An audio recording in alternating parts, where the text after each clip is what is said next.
কোনোদিনই পূর্ণ হয় না। আর আরেকটি কথা হচ্ছে আমাদের যে সবার উপরে মানুষ সত্য, এই কথা কখনোই পূর্ণ হয়।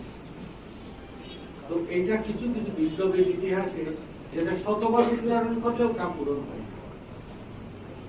তো তেমনি হচ্ছে যে তরুণদের সম্পর্কে মাও সেতুং চীনা ভাষায় যে বক্তৃতাটা দিয়েছিলেন, কবিতার মতো সেটা সারা পৃথিবীতে ছড়িয়ে পড়েছিল তরুণদের কাছে জনপ্রিয় পংক্তি হিসাবে। সেটাই আমি তোমাদের বলছি, তোমরা বয়সে এত তরুণ, তোমাদের সাথে মানানসই। পৃথিবীটা তোমাদেরও আবার আমাদেরও। তোমরা তরুণেরা প্রাণ শক্তিতে উচ্চল জীবনের স্ফুটনময় অবস্থায় সকাল বেলার 8-9টা সূর্য।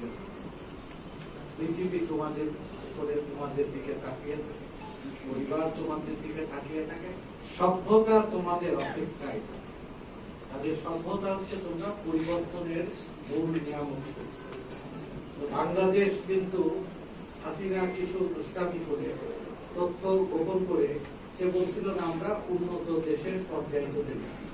কখনো বলে সিঙ্গাপুরের চাইতে উন্নত, কখনো বলে অস্ট্রেলিয়া, কানাডা, আমেরিকা, সবাই চাইতে উন্নত। ক্ষমতায় বানানোর পরে দেখা গেল সবকিছু উপরে সব ঠিকঠাক, ভিতরে সব কোনো ব্যাংক চলে না, টাকা যারা মধ্যবিত্তরা জমায় রাখে সে টাকা ব্যাংক থেকে তুলতে পারে না। আর দুনিয়ায় যত ধরনের করাপশন, অরাজকতা, অনিয়ম মানুষ